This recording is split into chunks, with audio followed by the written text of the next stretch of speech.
Ever wonder how clouds form? Well, stop looking up and watch this video to learn how.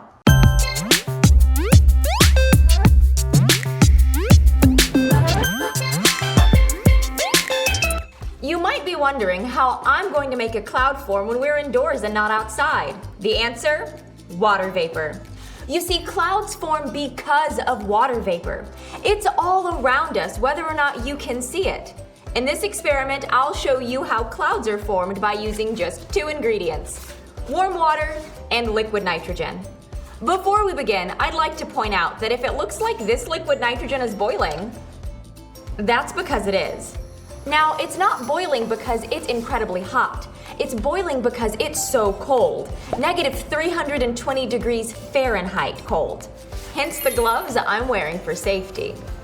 But this experiment is easy. We'll simply and safely put warm water in this beaker.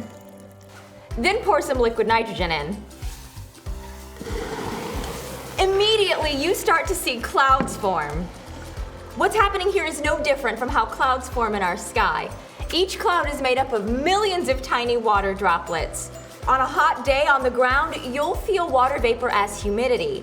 But because the air up high in our atmosphere is so cold, that water vapor condenses down into tiny water droplets reflecting light. This gives clouds their white color.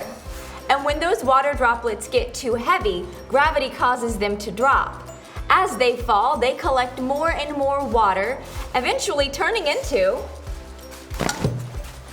raindrops. So, I guess it doesn't matter if it's a gloomy rainy day or a bright sunny day. Each cloud up there is doing what it does best, holding onto water vapor and reflecting the sun's light. And maybe that's the silver lining.